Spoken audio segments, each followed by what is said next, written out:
Afternoon.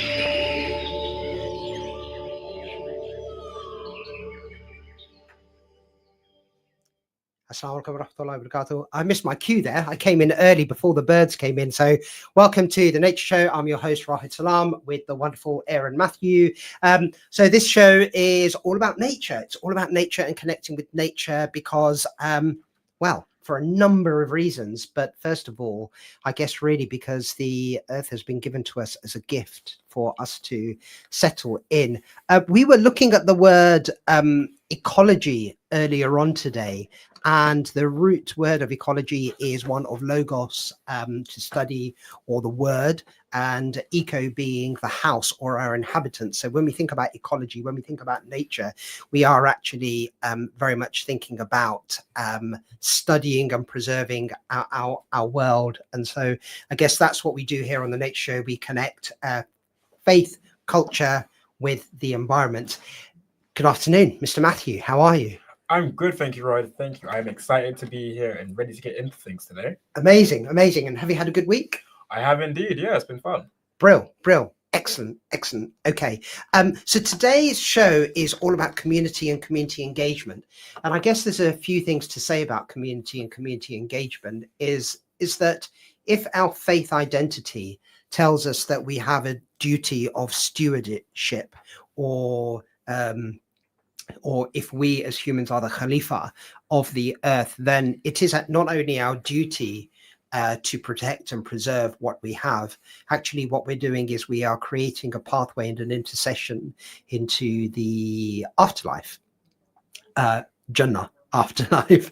And there are a number of things around community engagement and how we can do responsible community engagement with the earth that we're going to be talking about today. So in this space, there are lots and lots of amazing charities and organizations and the whole environmental sector which works to do community engagement. I'm really pleased to say I've got the wonderful Matt Sutcliffe from the Wildlife Trust, who is a community engagement manager with the Wildlife Trust BCN, Bedfordshire, Cambridgeshire and Northamptonshire, with us today in the studio.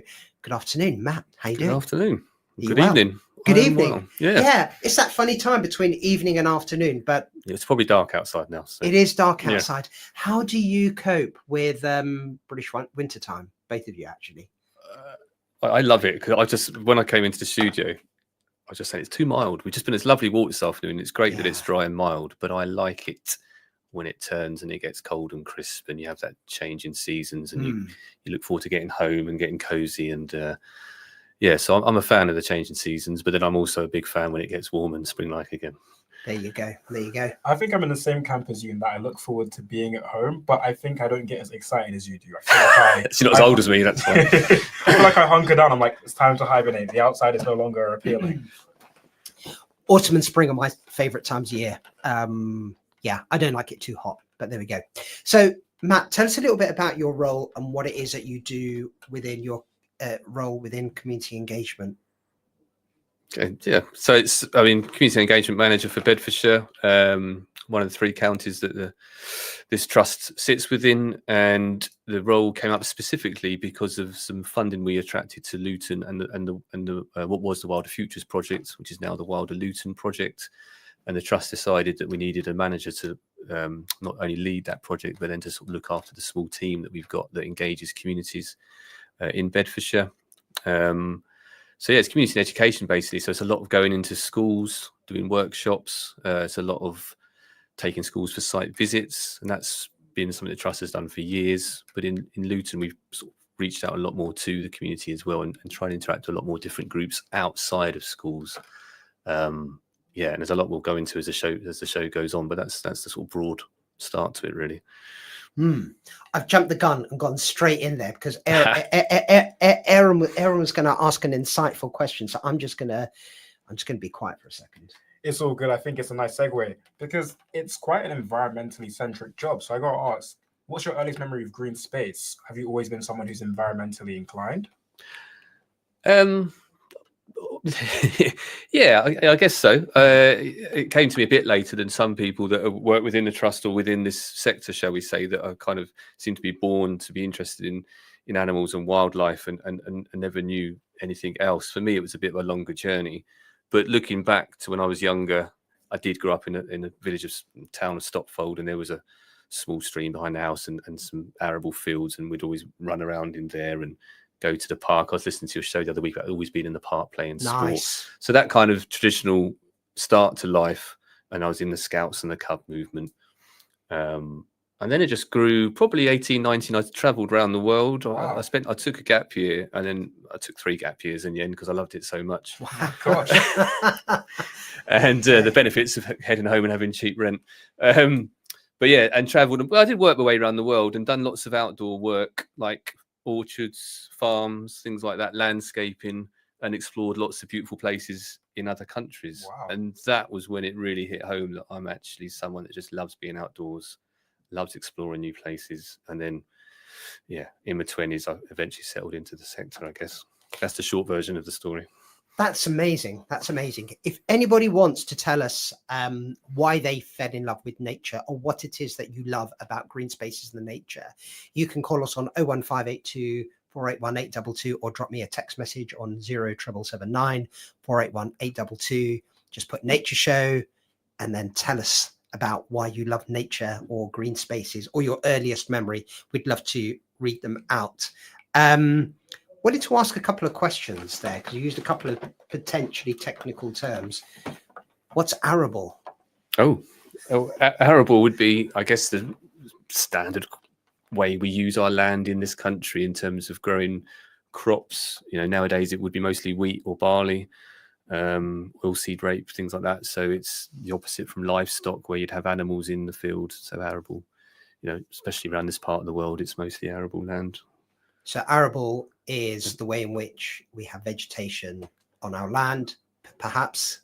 Well, it's a deliberately grown crop, so it's an agriculture. Sorry, yeah. So as opposed to a natural place where you would have trees and whatever grows naturally, I guess. Yeah. And different to land where you have livestock.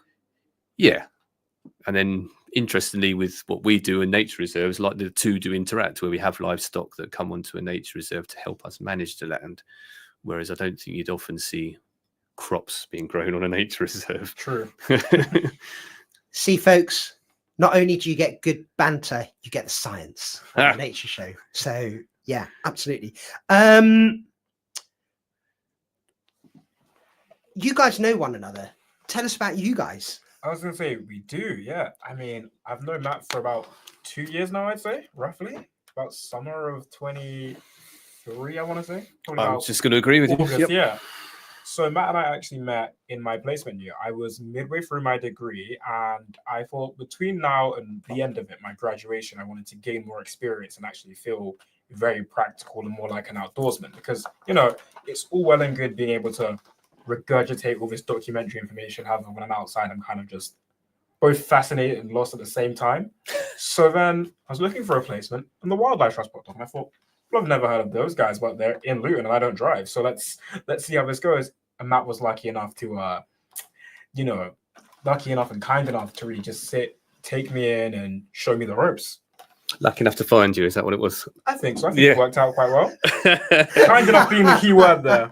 It was good though, because you'd already got engaged with the Youth Forum, which sort of represents young people across our trust and the 3 counties to try and engage young people. But yeah, and then I think one of my colleagues said about yourself, and you wanted Becca, and some help with your placement year. And I remember one of the first conversations we had, you said, I cannot believe all this is going on in Luton, because you'd grown up here, and obviously we've not been doing our project here for years. It's only been a few years, but it was nice to hear that from someone, an eye-opening for you, wasn't it, to realise that there are lovely spaces in Luton with wildlife in, and lots of organisations trying to look after them. And I was none the wiser. I was just kind of impressed. I'm still impressed now. We went on a bird walk today, and I was so impressed with all the stuff we saw. It's not things you expect to see in a city-sized town that feels so urban at times. Yeah, definitely. We were obviously on the fringes of Luton, but it's still, we parked up at the Inspire Leisure Centre, and 10 minutes walk, you're out there, aren't you? Yeah. Seeing lots of different bird species and all sorts. Kites, buzzards, the lot. It was so impressive. I was going to say, I feel like, we're all very much friends here, right? Because you've known Matt a while too, haven't you? Yeah, I have. So I guess, I mean, I guess it kind of goes back to my degree in that I was very close to getting involved in the environment and ecology and maybe zoology or marine biology, and I ended up plumping for molecular biology when I was studying at university. But it's mostly been just before COVID, and then after COVID, I've massively, in terms of the work that I do in the community, got involved with environmental issues. So yeah, it's been a great journey. This is an interesting conversation in that you've just demonstrated what it is that you do as community and engagement manager for Wildlife Trust, in that it is engaging with different types of people across the amazing environment and nature. Not nature reserves per se, although you do work in nature reserves. And we'll come on to what a nature reserve is in a minute, a bit more science for you. But that actually is the reason why you do what it is you do at the Wildlife Trust. But before we get into that, I wanted to ask the question. You said that the Wilder Futures, Wilder Luton project was specifically funded to work with the community across Bedfordshire, and within there, also within Luton. Why is it that environmental organisations do want to work with people in Luton? Because the good people of Luton are listening to us right now. Yeah, well, I feel like, just to put that into context, it was specifically for Luton. So my role is Bedfordshire, but there wasn't a manager for the wider county. It was because of the funding that is specifically for Luton from the Heritage Lottery that was able to pay and justify that post. And it came about because the council ecologist and also some local volunteers at Bradgers Hill, which is North Luton Nature Reserve near Bushmead, wanted to recreate what was called the John Doney Field Centre, which is it was a council resource pre-2008 where students and people could go out and explore these lovely hills of Luton with the council, which was sadly closed down. And they applied to the lottery and they just gave it to us, basically, because of being an organisation with that history. So just to give a bit of how it came about. So. Yeah, sorry. So just to give a bit of context, Bushmead Hub is where you were initially based, and Bradgers Hill, and the hills are basically around the back of Luton Sixth Form College, and that stretch of land that goes up past Barnfield and then north of Luton. Yeah, into the Chilterns, into the Chilterns. Absolutely, we can talk about that another time. But it's on our doorstep, isn't it? And there's 220,000 odd people living in Luton, and sometimes and we three have been on walks up to Bradgers Hill, Galley and Warden, etc. And sometimes you can look down and it looks like grey brickwork when you're up on the hill, but when you're in Luton, you look out, it looks like somewhere far away, but actually the connectivity between those hills and the town is really should be much more seamless than it is. Yeah, because proximity, it's very close to each other. But to get back to your question about why do lots of organisations get funding to work in Luton, and it is because of the diverse mix of the population in Luton, and I think it attracts a lot of funding. And as a sector, the environmental sector or the conservation sector isn't something that has always necessarily reached a wider audience. So the first project was basically a very broad remit.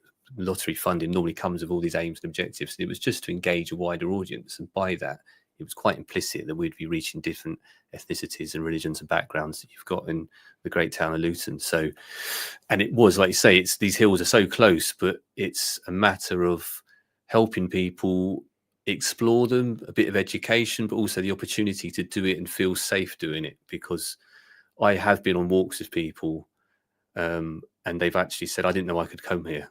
Or is that farmland? Is that a nature reserve? So getting back to your question about arable, it's that understanding of where can you go and where can you not go. And so hopefully our projects have helped just sort of raise a bit of understanding that these places are for everyone to explore.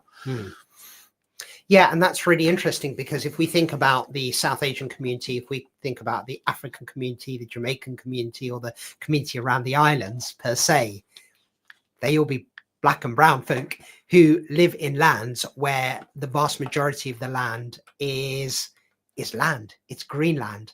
You know, if you look at India, Pakistan, Sri Lanka, Bangladesh, and many countries in Africa and across the islands, across the Caribbean, you will understand, or those economies are built upon agriculture. Yeah. And so I think there is not enough of an open conversation that Aaron and I sometimes have, and Matt and you and I have sometimes had, is that those communities of faith, those communities, you know, where we're talking about, you know, African, the islands and Caribbean islands, we're talking about South Asian subcontinent, is that didn't necessarily come from a country where you've got lots of green spaces just to work or enjoy or live on other places where you've got lots of green land. And I guess there are very specific reasons why we can find opportunities to connect and learn about that, because the land here in the UK is not like India, or is not like Jamaica, or is not like St. Kitts, or is not like Kenya. Yeah. No, that's what makes it lovely, though, isn't it? So everywhere's amazingly different. Absolutely. And Fab. I have to chime in there. I was going to say, I do feel like the UK is underrated in terms of wildlife and nature. I definitely was taken aback and surprised seeing what was on my doorstep locally, because, you know, when you think of places like Kenya, you know, there are lions there. It's pretty hard to compete with lions, I have to say. Like, but Luton does a surprisingly good job. I feel like you get kind of sucked into this microcosm of wildlife where you're like, oh wow, this is super interesting, and suddenly you're, you know, nattering on about trees and all these different kinds of birds, and you find yourself really immersed in everything. I mean, I know I have, but I might be the extreme of that. So I've got a question for Matt. What is the biggest land animal you come across in green spaces that you can work with, or that you know, one might see and engage or encounter?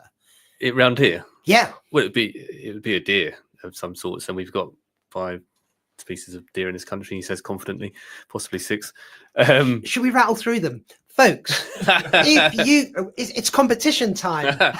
If you can tell us the 5 types of deer that you might find in the UK, 01582 481 822, or on the text 07779 481 822, write directly to me, Raheed, or write to Matt and say species of deer and give them to us. We want to hear from you. For a bonus point, which ones are supposed to be here and which ones are invasive? Oh, is there a little bit of that? Oh, it's always a little bit of that. So the most common deer you'll probably. Oh, I can't. No, you can't say it. Okay. Well, I tell you what. I tell you what. Aaron's taken a note of this. We're going to come back to you towards the end of the show and talk a little bit about. We'll give you the answers at 10 to 6. 10 to 6. We'll give you the answer. Can I just pick up on something that Aaron said? If that's and I was going to pick up on something Aaron said, but you go first. It was just like when you're saying, for me, getting back to that sort of journey of traveling around the world and coming back to England and it being underrated, and it was exactly that. I mean, I went to some Fijian islands Paradise, and I saw the Grand Canyon. I didn't, not everywhere, obviously, but lots of beautiful, stunning places that you read about in books or study as a kid. And I came back to England and thought, I can't live in Bedfordshire or Hertfordshire. It's all a bit flat and boring, isn't it? And then I went to Devon and volunteered, and that's another story how I got into this sort of sector and explored Devon. I was like, wow, this place is amazing. And then I came back here, and the more I worked here and in the green sector and the green spaces, I realised that there is lots of interesting places. And I've barely been on holiday abroad since. I mean, I'm not saying I've not been abroad, but there's no shortage of places to explore in Great Britain and even this local area. So, similar sort of journey as what you just explained yourself there. That was pretty cool. I didn't know you'd been to Fiji. That's amazing. Only once. I mentioned it because I want to go back. But I was looking at the photos the other day thinking, that's quite nice. Indeed. I wanted to bring it back a little bit to community in Luton and something that we spoke about. You mentioned opportunities, and I want to tell our listeners about an opportunity that you provide straight away, and that is Little Bugs. Tell me about Little Bugs and how people can get involved in Little Bugs, and what is Little Bugs? Little Bugs, it's one of 3 standard programs that the trust offers across the country, because we're one of 46 trusts that operate across Great Britain. are all independent, but most of them will offer Little Bugs, Watch, and Youth Rangers. Now, Little Bugs is for under fives preschool age group. It does vary in the region, but here in Luton, it's run at Wardown Park every fortnight on a Thursday morning, up until December the 4th, because we will break for winter for a couple of months. So any parent can come along to the Arboretum at in Wardown Park with their under 5 and come and 3 to 5, obviously, because 3 to for 5. what we offer, if you're 2 or under, it's hard to really engage with it because Sure. there is some activities and you do need to book. I mean, you know, basically just Google Little Bugs Luton or Wilder Luton and you will come across it. There's a very small fee of £2 or £3 per session, but it's an hour and a half, and we've got 2 staff that are experts in sort of making education fun outdoors, basically. You pay your staff £1 per person per hour. Oh my Yeah. God. They're just very passionate about what they do. Guys, it's okay. I jest, in jest. So what sorts of activities will these young people do, and what's the purpose of it? Little Bugs. So there'll be crafts. There might be some kind of treasure hunt. And there's lots of, those like birds that they've made and put in the trees, and then you have to go and sort of find the birds. But obviously, while you're doing that, then you can look at what sort of bird that is, maybe what sort of tree that is, and then they'll have a story at the end of each session, which will be related to nature as well. I think last time I went to watch it, there was some painting going on. Oh, wow. During the summer. There was lots of water involved, so it's always nature themed, but obviously it's done in a fun way. At that age, you're not going to get too serious too early. Fantastic. Yeah, it's really good, and the parents can sit around and have a chat with each other, and our staff look after the kids. And then we've just heard some really nice stories from where parents that are new to Luton have actually sort of befriended each other, and then they meet for a coffee every Thursday when we're not there. So it's Brilliant. sort of a way Wow. of connecting with other people as well as the kids learning. So it's a real sense of community that we can build out of these sessions. So are you trying to take away Inspire FM's logo of positively inspiring the community? I'm just trying to, compliment it and join in with it. It's a lovely logo. There you go. And it's green. I love it. And it's green. Absolutely, absolutely. And of course, we mentioned this yesterday. Is that the color of the prophet is green. You go around the world and you look at domes of mosques; they're always green. And so it's a blessed color. It's an environmental color. So yeah, that's pretty amazing. Well, that's a great opportunity, and I guess the reason why you're doing that is to connect families, to connect young people with nature at a very young age. And it carries on, like I say. So the watch is for primary aged children, and then Youth Rangers is for an older age group. So in a theory, and some trusts and some colleagues in a different county actually have seen 4 or 5 year old progress into Youth Rangers. Wow. And then possibly even come back after uni and volunteer to help run Youth Rangers. I mean, that doesn't happen all the time, but imagine if you could just watch that young person through those 3 different programs. It'd be quite special. That's amazing. That's amazing. Wow. So Aaron, you were talking a little bit about Youth Rangers. Let's just stick with this for a minute before we go to break. Right. So your work with the Youth Rangers was volunteering, and was that specifically so that you could get more knowledge around how you can work with the Wildlife Trust, and what you can do in your studies and in your vocation, in your world of work?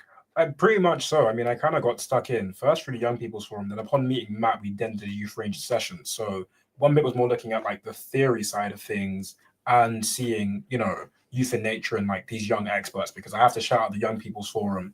The knowledge those guys have is unreal. I often leave there thinking, wow, if everyone just listened to you for like 1 week, we'd be sorted. But the Rangers was great in that it's a lot of energy in terms of practically getting stuck into all these different sessions about managing the habitat around. For me, it was great because all you have to do is just ask someone what's going on and what we're doing is for and why, and suddenly you find all this quite in-depth ecology about your local area. I just didn't get that from my degree. That's a really interesting point.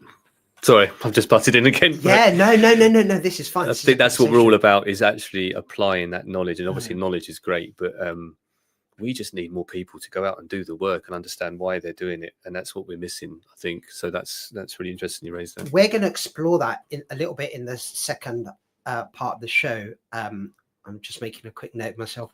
Need people to come out and do the work, and we can speak directly to the community. So your work actually, and I can attest to this, and Aaron, you've just attested to this. It's knowledgeable, it's fun, you feel good, and we're going to talk about the health and well-being aspects of the work as well. But finally, actually connecting with nature is good for nature as well. And we are social beings, and we are social animals, humans, that is. And so, not just us three. Well, it's just us three. There are lots of sociable people out there as well. So we're going to go to a break in a short while, but I just want to give people the opportunity, as you stop what you're doing for a few seconds. We wanted to know, what are the 5 or 6 different species of deer that should be in the UK or maybe should not be in the UK? There's 5 or 6 species of deer in the UK. 01582 481 822. I'll take your call, or 07779 481 822. I'll be back in a few moments. This is me, your host Raheed, on The Nature Show. This program will continue after the break. Continue listening to Inspire FM. Inspire FM. Inspire 105.1 FM.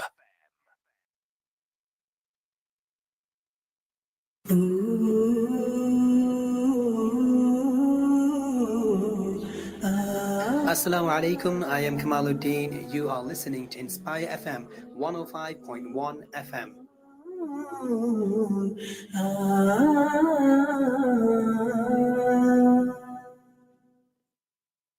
The perfect venue for your perfect day has to be the Barn Tea Green at Stony Lane, where natural beauty blends with rustic charm. With the stunning barn conversion, breathtaking garden room, private bridal suite, and landscape gardens set within the picturesque Hertfordshire countryside, this unique and charming venue is ideal for intimate nikahs, mendis, weddings, other celebrations, or business events for up to 200 guests with ample parking. For details, call 01582 800 222. Visit thebarnteagreen.co.uk or check out our Instagram at thebarnteagreen. Enjoy quality and tasty 100% authentic halal Chinese and Thai food from Gao Express, brought to you by the team behind Tops Pizza in Luton. Choose from all your delicious Chinese and Thai favourites. Then order for delivery or collection from Gao Express in Wellington Street, Luton, Marketplace, Stevenage, and now also on Nightingale Road in Hitchin. Open daily midday till late. Find the number or order online at Gao, that's GAO, express.co.uk, or like Gao Express on Facebook.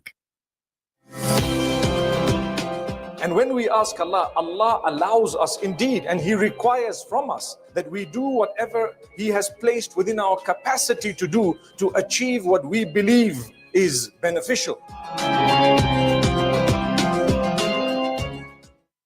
Had an accident, a bump, trip or fall? Then you need Claims Specialists, your first choice for accident claims. The specialist claims company on Dunstable Road in Luton. With excellent access to expert solicitors and on a no-win, no-fee basis, Claims Specialists use their 30 years experience to help get you the best compensation possible. For injuries at work, taxi, PCO and private hire incidents, road accidents and vehicle damage, medical negligence, plus rented housing disrepair. In short, when you need to make any claim, click on claimspecialists.co.uk or call 01582 733 222.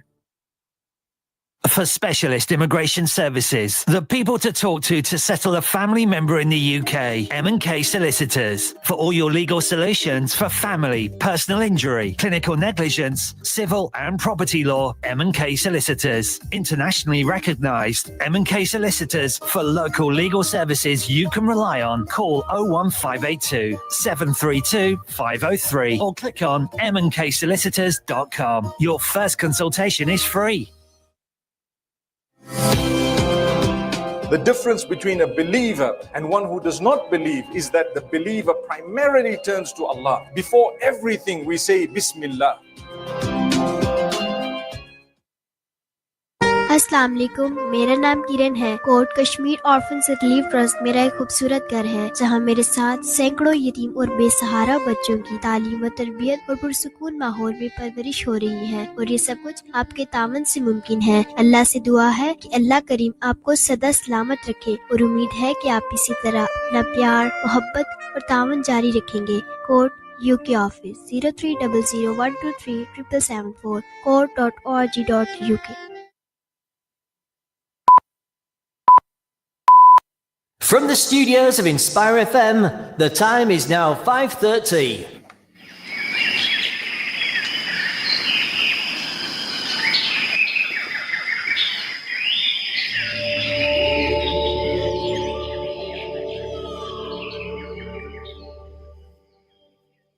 Good afternoon, Assalamu alaikum, and welcome back to the Nature Show with me, your host, Raheed Salam. And I've got the wonderful Aaron Matthew and Matt Sutcliffe from the Wildlife Trust in Bedfordshire.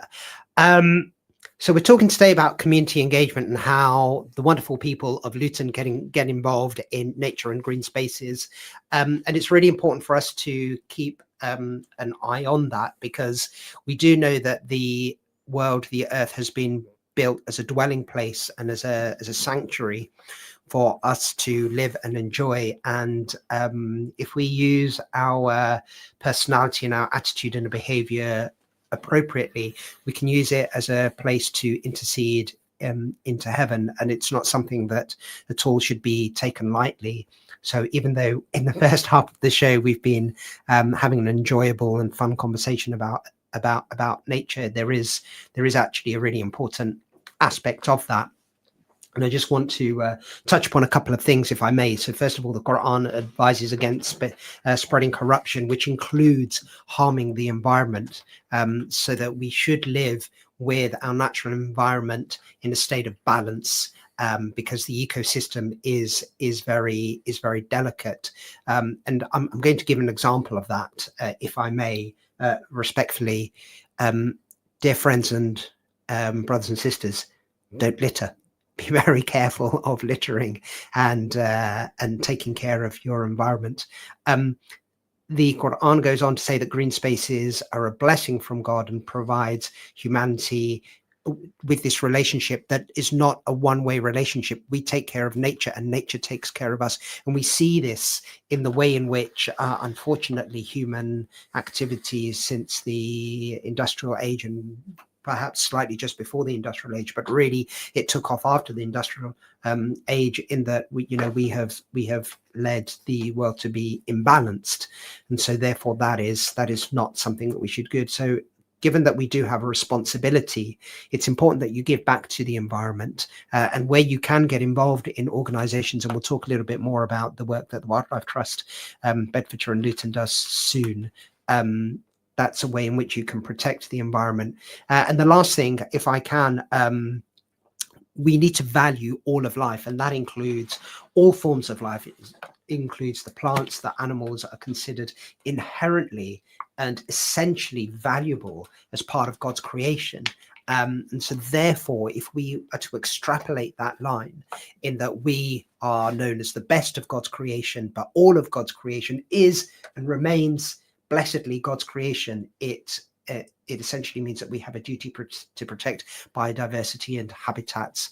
And if I can just say, within our understanding of what is permissible and impermissible, what is halal and what is not halal, we have a duty upon the food we eat. And so therefore we have a direct duty to protect whatever we eat, whether that be plants or animal, and also the soil and the water, which helps us to grow and to let nature flourish. So just a little bit there on context as to why we are talking here on the Nature Show. And we have the wonderful Matt Sutcliffe, who is Community Engagement Manager from the Wildlife Trust.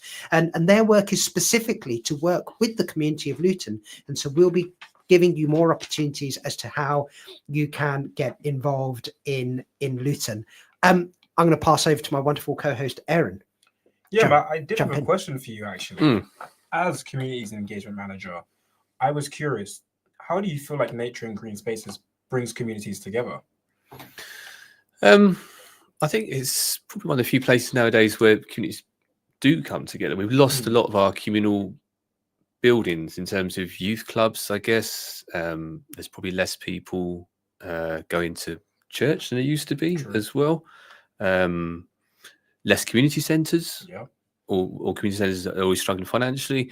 And I'm hoping all these things are carrying on. But for me, green space and parks is a place where everyone can come. It's free. You're not judged. It doesn't matter whether you're this religion or that age or whatever it is. Yeah. They're open to everyone, and there's not many places you can do that in the modern world, I don't think. And it's really important that we look after them and encourage people to set up events and activities and make our parks and green spaces feel safe so people can do more of that. Really.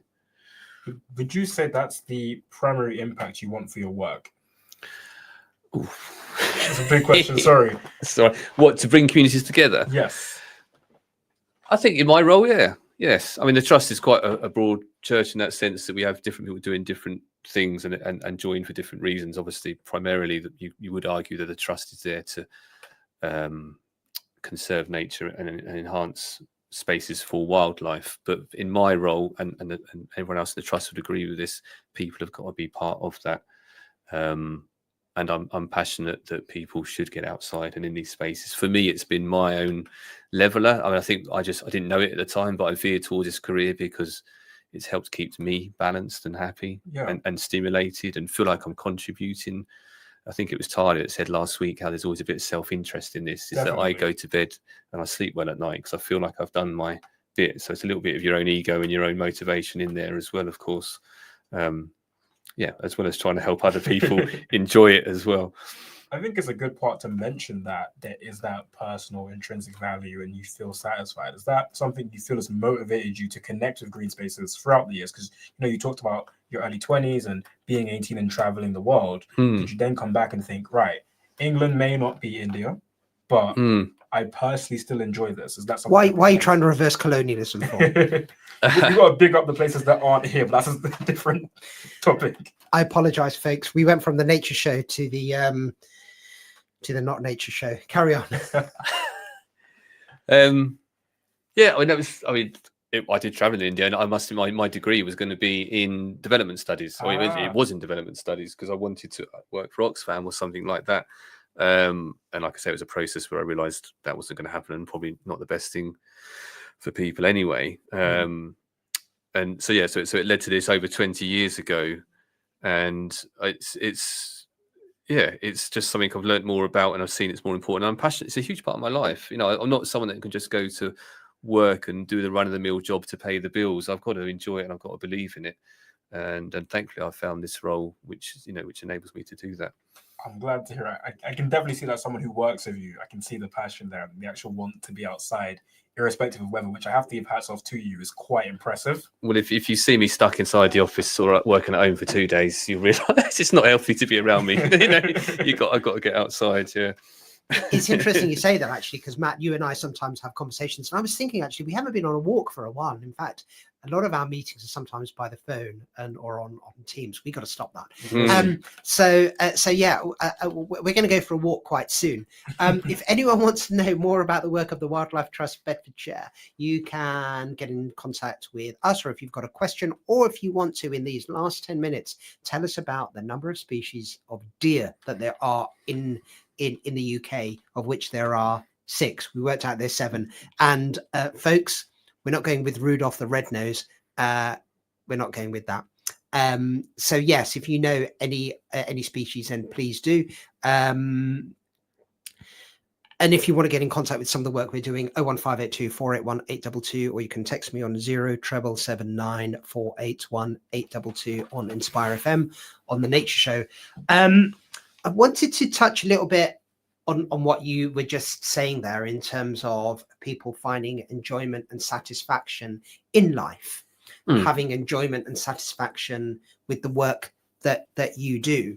And if I may say, it appears to me, because I'm in this sector as well, is that the sector has got very few people of South Asian descent, Black people, the target audience that lives in Luton. And I'm just going to go over a little bit of demographic here. So 45, this is off the census data that I have in from the census in 2021. So 45% of Luton remains white.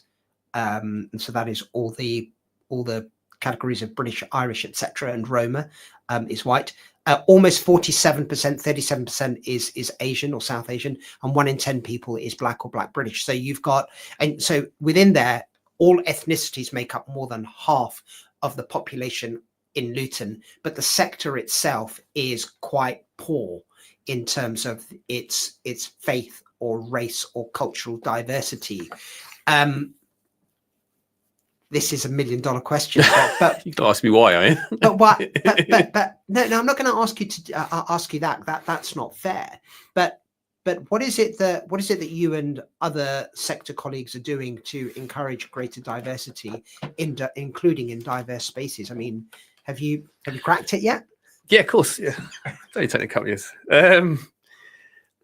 Well, when he's talking, I was just thinking it's.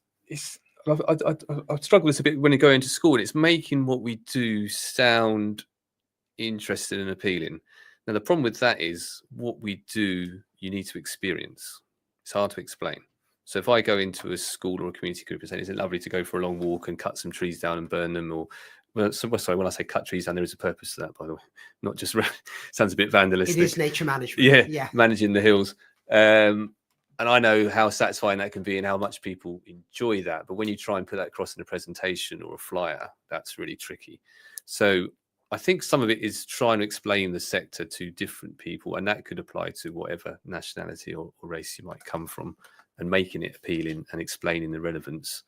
As an organisation, there is a definite, and as a movement, I think there is a more concerted effort to engage a wide audience, like I say, and we deliberately do try and make sure that the photographs that we use and the videos that we show are inclusive, and that it shows that actually these places are for everyone. You come to a nature reserve, you are all welcome here. And that does take a little bit of concerted marketing in terms of images you choose and things like that.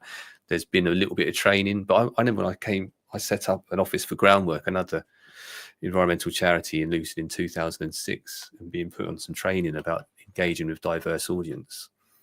Now, I can't actually remember what that training was about. It was a long time ago, but hopefully it was useful. But we're still having the same discussions almost 20 years later, which I think can be seen as slightly worrying. But I can assure you that lots of people in the sector are trying hard and they are interested, and it isn't supposed to be this exclusive space for a certain group of people.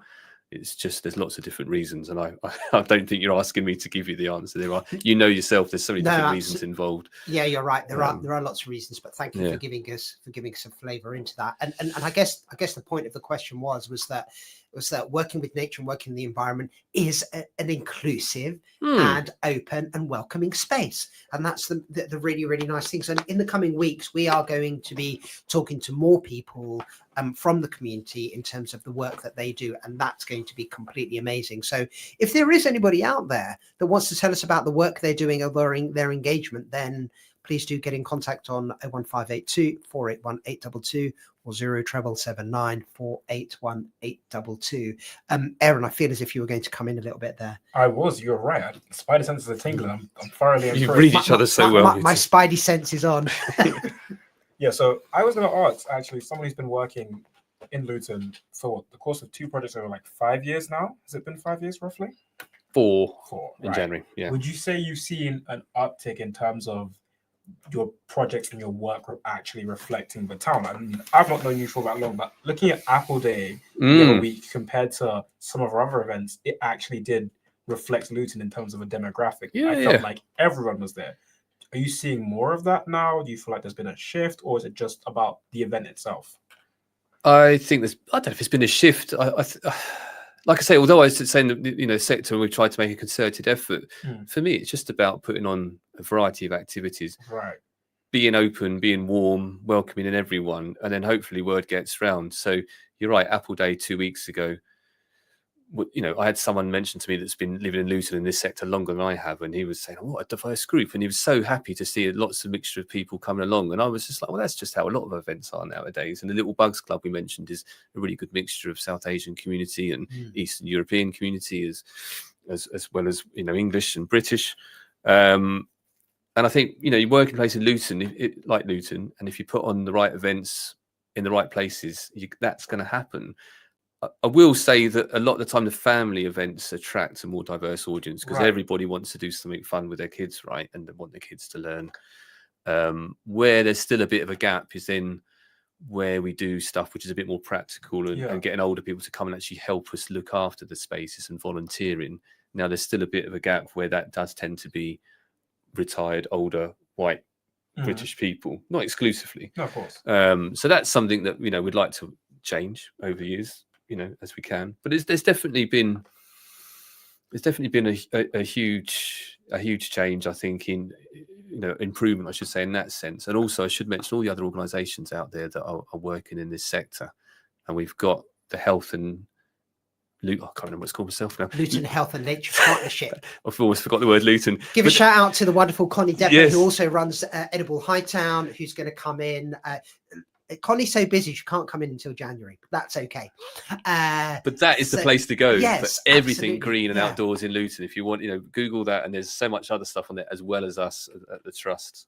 So it's a bit sorry, just to answer Aaron's question. I've seen that change in 4 years, where there's a definite growth of not only people trying to offer these activities, but interest in it. I think we are becoming more engaged with nature. We are becoming more environmentally aware. And the council just won this big pot of money about nature towns and cities, and that's going to help take that step further. Wow. So yeah, it's a progressive improvement as we go in, definitely. It sounded like good things. Absolutely. And I think sorry, Aaron, just to come in here, I think the important thing is that connecting with nature appears to be an unconventional way of living, and it's not that it's unconventional. Nature was here before the computers, folks.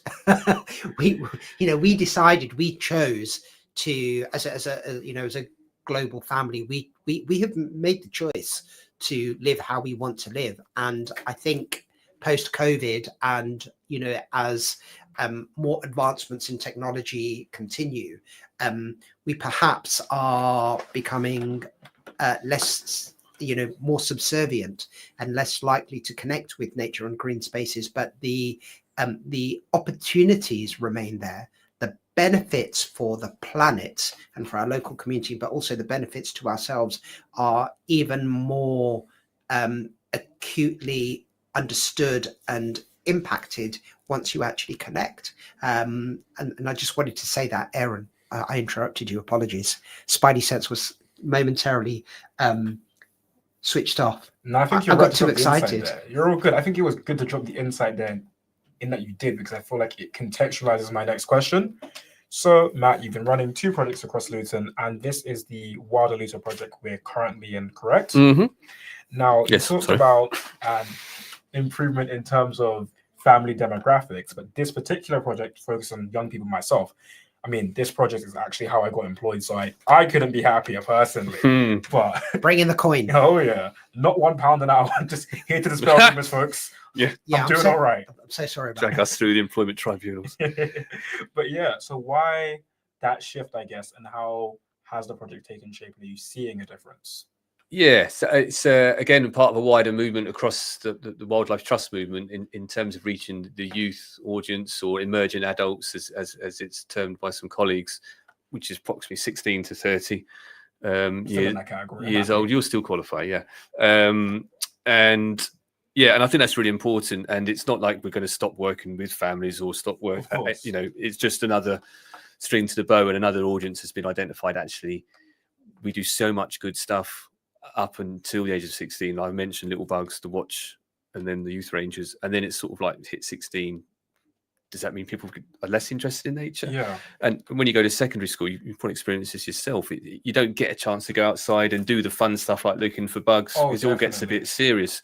So it's just trying to find better ways of keeping that journey and keeping people interested, so that, getting back to what we was talking about earlier, is like that actually working in this sector or exploring nature becomes second nature. So that sounds really badly, but second place, because it's still embedded in you. It hasn't just been forgotten about. So that's why Wilder Luton is focusing on young people. And you've seen it yourself, when you go out on site with us and do stuff, there's so many things you're learning. You might not end up working in nature or conservation, but you're getting teamwork. You're working safely with tools, your problem solving skills. as well as improving your own well-being and stuff. So there's so many different reasons to get involved, and I just love working with younger people as well. So it was a bit of a personal bias to why we directed it that way. Yeah, just in the application. I've got to keep myself young. That's what it is. Oh, of course. And it's also great to hear that you've talked about the benefits, but I do think you understated the social aspects, especially for young people. I think it's vital and pivotal, because going out on sessions with you, we get all types of young people, and a lot of the feedback we get is that it was nice to actually go out and speak and meet to people. And as someone, who was a teenager not that long ago, I can definitely say that it was difficult sometimes to socialize. And even now as an adult, sometimes I was thinking, I'm like, oh my gosh, people, what do I do? Whereas it's a lot nicer when, you've gone out of your house for a reason. I think people just open up more outdoors. I just think people are more comfortable. I mean, obviously, if it's raining and it's howling with wind, that might be the exception. But as long as the weather's reasonable, people, I just see it in their physicality. They just relax a little bit more. The shoulders sort of drop a little bit more, and people, just chat a little bit more. And so we do work with, not deliberately, but some people that are attracted to our activities are quite shy or reserved, or they might have some like mild mental health issues like anxiety. And then they feel comfortable being outdoors. They don't have to talk all day long. They can work, they can cut, they can plant. If they want to talk, they can. If they choose not to, they don't have to. But you're still part of something. And I think there's incredible power in that. And also, I would really want to try this myself, but up in Cambridgeshire, colleagues have actually taken a local counselling service onto their reserve. So instead of going into a little room like we're in now and saying, what's wrong with you? Let's sort out your not your life, but sort out your concerns and have some counselling. Let's walk around a nature reserve and have a chat. Amazing. And the figures and the results coming out of that are really interesting. Wow. Yeah. That sounds really positive. Yeah. Conflict resolution and settling disputes and conversations that you perhaps need to have in a more friendly environment. It's amazing actually that that when you are connecting with nature and you are connecting with the earth, when you are connecting with habitats and you're connecting with nature, as a Muslim, you are connecting with something that is derived directly from God's creation. And when you are thinking about that, there is this sense of awe and this sense of greater the sense that this isn't something that is man-made. And because it's not man-made, you perhaps are a little bit more in awe and you wonder at that a little bit more. So I find that quite fascinating. The second thing you just touched upon there, Matt, when you were talking about it's an opportunity to get involved with skills that you don't have, doing something that you don't normally do in your daily life, or if you don't have a garden, or if you've never engaged with working on land, that is a really essential skill, working with other people but working in land that perhaps people have not done. Do people come back and say that they actually feel better once they have been on one of your projects? Depends on the age group. The tricky thing about working with young people is they don't really necessarily want to tell you how good they found it because it's all a bit too cool for school sort of thing. But I know, I can tell when people are excited about doing something. And I think, we've touched on it a little bit today, but as humans, we are supposed to be outdoors. I think we are supposed to do more with ourselves and our hands. We are not necessarily built to be sitting in offices looking at laptops all the time, which I know that's important. So when we go into a secondary school, for example, and take some young people that might be struggling in the classroom, and we make a bird box, and I've given them a drill and a saw, and they're cutting and they're making, you can see that they're getting something out of it. They might mess around and they might pretend that this is all a bit cheesy, but I know that they're getting that satisfaction. And you always get one or two that come up and just, I really enjoy that. Can I take this home and show whoever, or put it up in my garden? And so it's just that doing and seeing that instant effect of doing as well, I think, which has really got some value to it. We run the Youth Climate Conference every year, and every year when I speak to teachers, we say to them, what do you want to do? And 3 years on the trot now, I think, or definitely 2 years on the trot now, we've made bird boxes. And that is something that students want to take away, because it's something practically that they can say, look, I made this with nature. It is for nature. I had a skill. I used a power tool or solar power tool being used rather, and it's something that they can take away, which is really fantastic. We've got a minute to go of the show, Wow. and before we Nothing do, there. time flies when you're having Yeah. fun, folks. Oh, Time yeah. flies, absolutely. 6 different types of deer, please, sirs. What have we got? Well, I said 5 or 6, and then I'm now going to defer to Aaron because as a younger person and far more knowledge than me, tell me. Okay, so we have the roe deer, the red deer, the fallow deer, the sika deer, the muntjac, and the Chinese water deer. Can we do that again a bit slower? Right. We have the roe deer, the red deer, the fallow deer, the sika deer, the muntjac, and the Chinese water deer. There is a 7th deer, but I'll save that for anyone who could be very keen in the audience to tell me. Amazing. We've got 20 seconds left. Matt, very quickly, how can people get involved in the Wild Luton project? Go online and look up Wildlife Trust, Wild Luton. You've got a list of things that are coming up. There's all sorts of things coming up still. And if you want to look broader than that, the Luton Health and Nature Partnership, where we're listed, and other organisations, there's so much going on to get people outside and enjoy the fantastic green spaces you have in Luton. So please check out both of them websites and my contact details on there as well. Fantastic. There are so many benefits. If one looks at the Quranic principles connected with green spaces, the social and physical aspects, but also the health and well-being aspects. It's been lovely speaking to everybody. Next week, we're going to continue talking to other colleagues in the sector. Wishing you a wonderful evening. Assalamu alaikum wa rahmatullahi wa barakatuh.